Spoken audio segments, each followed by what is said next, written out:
దీపావళి సందర్భంగా యార్లగడ్డ జానకి గారు మన ఆశ్రమం ఉన్న వారందరికి కూడా ఫుడ్ డొనేషన్ చేయమన్నారు.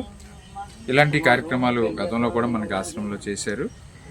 మరి వారి కుటుంబ సభ్యులు సేవా కార్యక్రమం మునుముందు ఇంకా కొనసాగించాలని ధన్యవాదాలు తెలియజేసుకుంటూ భోజన కార్యక్రమాన్ని ప్రారంభిస్తారు.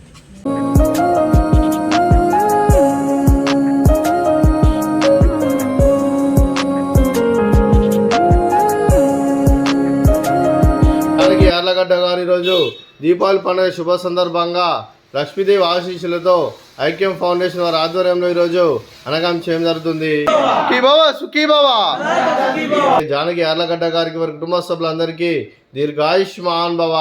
మీరు మీ కుటుంబ సభ్యులు నిండు నూరేళ్ళు ఆయుర ఆరోగ్యాలతో అష్టేశ్వరులతో వద్దని కోరుకుంటున్నారు. లక్ష్మీదేవి ఆశీస్సులు, ఆ ముక్కోటి దేవతల ఆశీస్సులు, పరమశివుని ఆశీస్సులు వారికి ఎల్లప్పుడూ ఉండాలని కోరుకుంటూ శుభాకాంక్షలు, శుభాశీస్సులు, ధన్యవాదాలండి.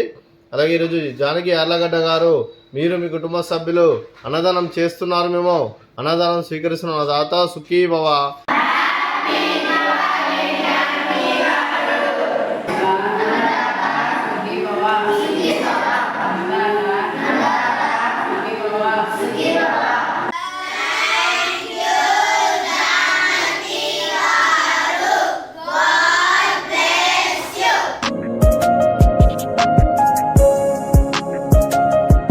జానకి మేడం గారు రైస్ బ్యాగ్ డొనేట్ చేశారు. ఎందుకంటే దీపావళి సందర్భంగా వాళ్ళ ఫ్యామిలీ హ్యాపీ ఉండాలని మనకి డొనేట్ చేశారు. వారిని వారి కుటుంబాన్ని ఆ భగవంతుడు ఐశ్వర్యాలు ఆయురారోగ్యాలు ప్రశాంతాలను మనస్ఫూర్తిగా కోరుకుంటూ థ్యాంక్ యూ వెరీ మచ్.